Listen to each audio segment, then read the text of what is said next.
ಹರೇ ಕೃಷ್ಣ. ಮುಂದಿನ ಶ್ಲೋಕ. ವೈಶಂಪಾಯನ ಉವಾಚ ಶ್ರುತ್ವಾ ಧರ್ಮಾನಶೇಷೇಣ ಪಾವನಾನಿ ಚ ಸರ್ವಶಃ ಯುಧಿಷ್ಠಿರಃ ಶಾಂತನವಂ ಪುನರೇವಾಭ್ಯಭಾಷತ.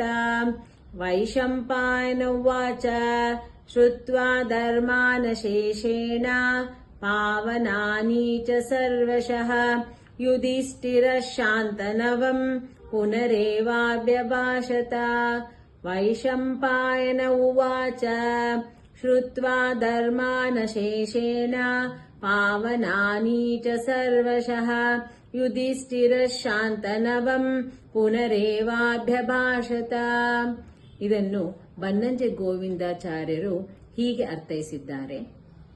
ವೈಶಂಪಾಯನು ನುಡಿದನು, ಪಾಪಗಳನ್ನು ಕಳೆದು ಪರಿಶುದ್ಧವಾಗುವ ಎಲ್ಲಾ ಧರ್ಮಗಳ ಬಗ್ಗೆ ಸಮಗ್ರವಾಗಿ ಭೀಷ್ಮಾಚಾರ್ಯರಿಂದ ಕೇಳಿ ತಿಳಿದ ನಂತರ ಯುಧಿಷ್ಠಿರ ಭೀಷ್ಮಾಚಾರ್ಯರಲ್ಲಿ ಈ ರೀತಿ ಪ್ರಶ್ನೆ ಹಾಕುತ್ತಾನೆ.